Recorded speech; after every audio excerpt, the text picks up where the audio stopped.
Я з вами говорю, ви говорите, Для чого? Там люди чекають, розумієте? я прийшов, ви дослухались, Щоб ви зрозуміли проблеми Я людей стою перед і вами. їх Путіна. Я ж запитав, чому, коли за влади Януковича було піднято акцизи на переобладнання автомобілів там, скажімо, на 1000 євро, це були антинародні закони. При вашому керуванні піднято на 6 тисяч євро, і це чомусь ви вважаєте народними законами. Хоча ми вже маємо практику, що тільки падіння, виходить, в бюджету України при вході тих законів. Все? Я вас вислухаю. Ви тепер зрозумієте, як до мене прислухатися. Я вас почув. Друга позиція. Зараз на сьогоднішній день країна воює. Країна потребує грошей.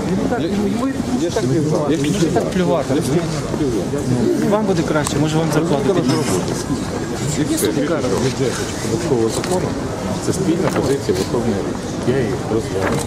Перед підписом прийму рішення підписувати нічого. Так, але я був в Києві, і ви тоді вимагали, скажімо, щоб Верховна Рада терміново проголосувала в неділю. Ну, от. І ви вимагали того. Ні, ну ви ж, я ж кажу, ми вас кликали, Це була Верховна Рада. ви не вийшли до нас. Ну, от. Але Я вийшов до вас. Я ж кажу, ви питаєте, треба платити підвищені податки тим, хто їздить на машині.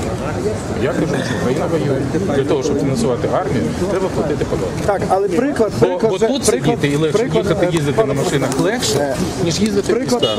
Я вам пораджу. Я вам пораджу. Їжджайте в АТО і захищайте державу. Там буде краще. а ви свого сина чому не відправили? А він, мій син, 2 місяці воював в АТО, поки ви тут їздите на машині.